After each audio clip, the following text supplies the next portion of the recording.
The letter was not long. It had been folded twice, and the second fold had worn through at the crease, so that when she opened it, it came apart in her hands like something that had already decided it was done. She read it standing at the counter of the land office in Moose Jaw, with the clerk pretending not to watch. Seeking a capable woman for work at a grain operation north of the Capel Valley. Must be willing to work. Accommodation provided. Wage discussed on arrival. Respond to Box 14, Lumsden. She read it twice. Then she folded the two halves together as best she could and put them in her coat pocket. She had been in Moose Jaw for 11 days. Before that, Winnipeg. Before that, a place she did not name to people, even when they asked. She had $41 and a carpet bag with a broken clasp that she held shut with a length of cord. She was not desperate.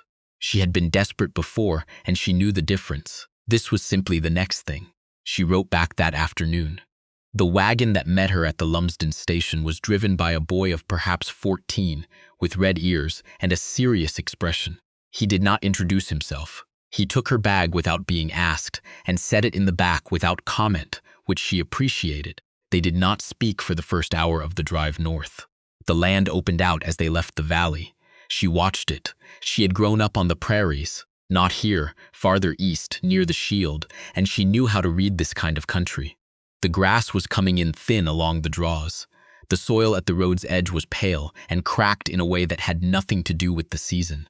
A dry year, or several of them. How long has the operation been going? She asked. The boy glanced at her. My uncle's had it 12 years. What's his yield been like, recent years? He looked straight ahead. Not good. She nodded and said nothing more. The farm sat on a low rise above a bend in a creek that was running shallow and brown. There was a house, a barn, 2 granaries, and a machine shed with a rusted roof. A dog came out from under the porch. A large yellow dog, old, moving carefully, and stood in the yard watching the wagon come in. The man came out of the barn. He was younger than she had expected. Mid-40s perhaps, with a broad face, and the particular kind of stillness that came not from calm but from exhaustion that had gone on so long it had settled into a person's posture. Wiped his hands on his trousers and looked at her the way men out here looked at women who arrived by wagon, assessing, not unkind, slightly uncertain about what was required of them. You're the one who wrote, he said. I am. Long way to come. Lumsden isn't far. I meant from wherever you started. I'm here now. He nodded once, as if that settled something. Neville, he said. Neville Stroud. She gave him her name. He repeated it back carefully, the way people did when they wanted to make sure they had it right. Supper's not started, he said. She looked at the house. I'll start it. The kitchen was large and cold and had not been cleaned in some time.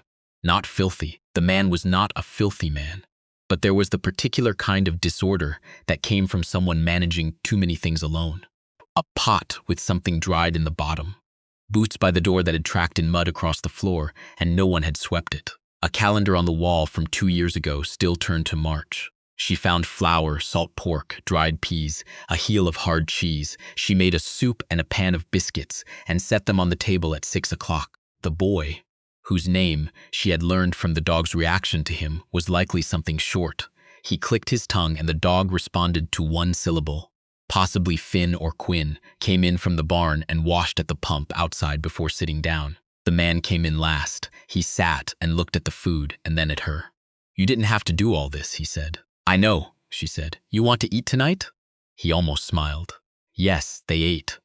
The boy had 2 bowls of soup and 4 biscuits and did not look up from his food except once to look at the biscuits as if he was surprised by them. The man ate steadily and the wind came up. After supper, she washed the dishes. The man came and stood in the doorway. I should tell you what the work is, he said. Tell me tomorrow, she said, after I've had a look around. He was quiet for a moment. Most people want to know what they're getting into before they look. I already looked, she said. On the way in, tell me tomorrow and I'll have questions. He left her to finish the dishes. In the morning, she was up before him. She walked the property in the gray light before sunrise, the old dog following at a distance. She walked the fields first. The wheat stubble from the previous year was still standing in some places, which told her something. The soil was light and sandy near the creek, heavier as she moved west. She crouched and took up a handful and rubbed it between her palms. It had good structure underneath, whatever the surface looked like. The problem was not the soil. She walked to the creek. It was the problem. She could see where it had once run wider. The old bank was visible, a slight ridge in the grass. And she could see where a bend upstream had begun to redirect the flow. Beaver, maybe, or just the slow drift of the channel. Either way, the water that had once come to the lower field was not coming anymore. The creek ran shallow and far to the east, and the field that needed it most was the one getting it least. She stood there a while. Her father had run a mixed farm near Kenora until the drought years. She had watched him study the land the same way she was studying it now. Not looking at it exactly, but listening to it. He used to say that land told you what it needed if you were willing to be quiet long enough to hear it. She had learned to be very quiet. She walked back to the house as the sun came up. Neville Stroud had hired 2 men for seeding the previous spring. One of them, a French-Canadian man named Ouellet, quiet and very skilled with machinery, had stayed on through the summer. She met him that first morning in the machine shed, where he was working on a binder that had thrown its chain. He looked up when she came in and said nothing, just watched her. She looked at the binder. "Sprockets worn," she said. "Not just the chain." He looked back at it. "Yes, he said. "You have a spare?" "No, where's the nearest implement dealer?" "Regina," he said. "Or Moose Jaw." She nodded. "What else is waiting?" "Parts," he showed her. She made a list in the small notebook she carried. When she was done, she looked at the list and then at him. "How long have you been here?" she asked. "Since April," he said. "Are you staying?" He considered this. "Depends on the season," he said. She appreciated that answer. It was honest, and it was practical, and it was exactly the kind of answer she would have given. She put her questions to Neville Stroud that evening after supper. She had 3 pages of notes. She set them on the table, and he looked at them with an expression she recognized. Not quite alarm, but the look of a man who had expected a conversation and found himself facing something closer to an examination. "The creek," she said. "When did the lower fields stop getting water?" He thought. 3 years back, maybe 4. Has anyone looked at what changed upstream? "I walked it once. Thought it might be beaver." "It is," she said. "There's a dam about a quarter-mile up where the channel bends. It's not a new dam. It's been there long enough that the ground above it is settled. If you break the dam, the water comes back to the old channel. That field, the one running along the bottom of the rise, that's your best soil. You're losing it." He looked at her. "You got all that from a walk this morning?" "I got all that from growing up on land that needed water and watching what happened when it didn't have it." He was quiet. The boy, whose name she had learned by now, was indeed Quinn, Neville's nephew, living here since his mother's death the previous winter, cleared his throat and looked at the table. "The sprocket on the binder is worn through," she continued. "If you're trying to get a crop off this fall, you need that part before July, and your granary floors need treating. There's moisture damage starting in the east bin. If you put grain in there as it is, you'll lose it to mold." Neville Stroud looked at her for a long time. "What did you do before this?" he said. "Farm work," she said. "And before that, my father's farm." "Where?" "Near the Lake of the Woods." He nodded slowly. "You left?" "Yes." He didn't ask why. She didn't offer. Some things were not part of the arrangement, and they both seemed to understand this without discussing it. "The part for the binder," he said. "I'll go to Moose Jaw Thursday." "Go Wednesday," she said. "You're already late." He almost smiled again. She was beginning to understand that this was how he showed agreement. She broke the beaver dam herself with Olet's help on a gray Tuesday in late May. It took most of the morning. The water came back slowly at first, brown and tentative, finding the old course again the way a person walks a familiar path after years away, hesitant, then certain. By afternoon, it was moving clean and steady into the lower field. She stood on the bank and watched it. Quinn came out to see. He stood beside her and watched the water come in and said, after a while, "Uncle Neville said it couldn't be fixed." "He didn't say that," she said. "He said he didn't know how." Quinn looked at her sideways. He was a serious boy, this boy, the kind that stored information carefully. "Is that different?" "Yes," she said. "Considerably." He thought about this and then nodded once, the same way his uncle did, and went back to the barn. June was dry. July was drier. But the lower field, with its water restored, held moisture in a way the upper fields did not. And when she walked it in early July and pressed her heel into the soil, it gave in a way that told her the root systems were going deep instead of spreading shallow. That was what you wanted. Shallow roots snapped in dry heat. Deep roots found what was there. She told Neville this one evening. They had gotten into the habit of talking after supper, at the table, after Quinn had gone to bed. It was not intimacy, yes, exactly. It was more like two people solving the same problem from opposite sides. How do you know they're going deep? He said. Because the surface is dry, but the plants aren't showing stress. She turned her coffee cup in her hands. If the roots were shallow, you'd see it in the leaf by now. You're not seeing it. He looked at his own cup. My father homesteaded north of here, he said.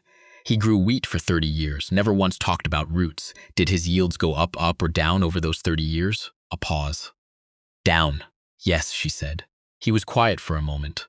Outside, a coyote called from somewhere past the granaries, and the old dog under the porch answered it once and then was still. Ouellette says you know more about land than most men he's worked with, Neville said. She looked at him. Ouellette is generous. He's not actually, Neville said. He's the least generous man I've ever employed. That's why I believed him. She did not say anything to this. She was aware, in the quiet that followed, of the particular weight of being seen accurately. It was not a comfortable feeling, exactly, but it was not unwelcome. She treated the granary floors in July. She reset the fence line along the north quarter in August, because it had drifted 18 inches from where it should have been, and the neighboring property, held by a widow named Cécile Fournier, who ran a small cattle operation, and whose opinion of Neville Stroud, she gathered, was complicated, had been encroaching without intending to. She went to see Cécile Fournier herself, which was not something Neville had asked her to do. Cécile Fournier came to the door of her own house in work clothes, with flour on her hands, and looked at the woman standing on her step with an expression that was cautious and alert. "You're from the Stroud place," she said. "I am. I heard he'd hired someone." "He did." Cécile Fournier looked at her for a moment, then stepped back from the door. "Come in," she said. They talked for an hour. By the end of it, the fence line question was settled. Cécile Fournier had not known about the drift, and said so plainly, without defensiveness, and they had also discussed the road that ran between their properties, which needed grading before fall, and the question of shared access to the creek when the dry season continued. Walking back, she thought about how much damage could have been done by handling that conversation differently. Anger, accusation, the assertion of a legal line, all of it technically correct, all of it capable of creating an enemy where there needn't be one. Her mother had told her once that a fence was only as useful as the relationship on either side of it.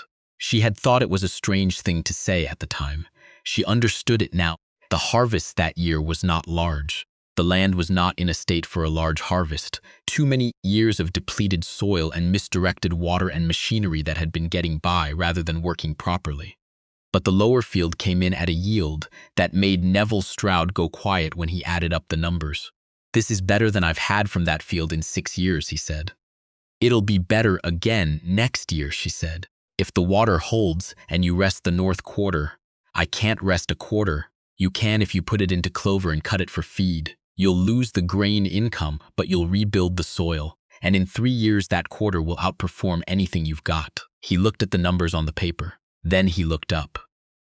"You're planning 3 years ahead," he said. "Someone has to." He was quiet for a long moment. Quinn was in the barn. Ouellette had left in September, as he'd said he might, heading west to a threshing operation in Saskatchewan, with a handshake and a nod that she understood as a kind of professional respect.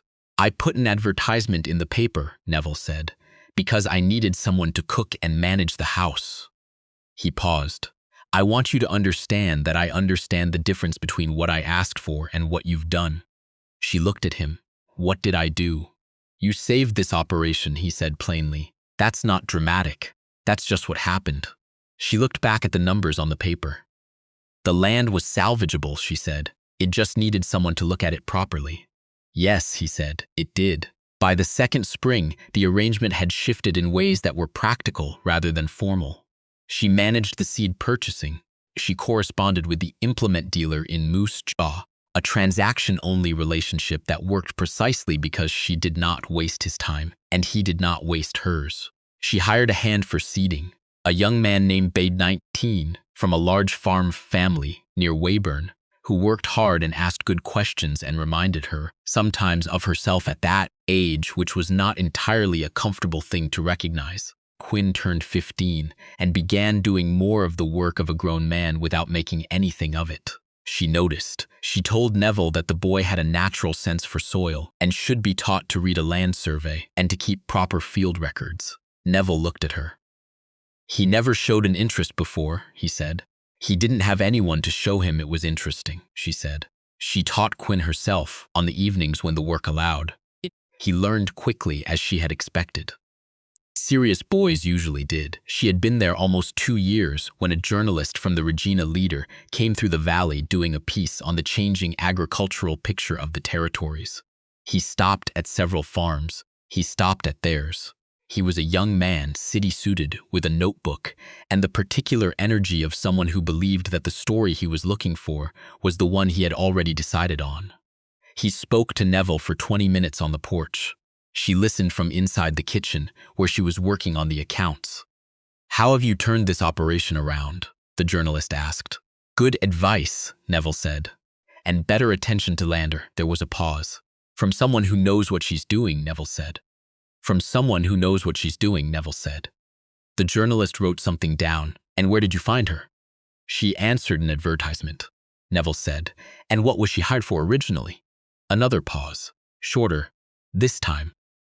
"To cook and keep the house," Neville said. "She did that too."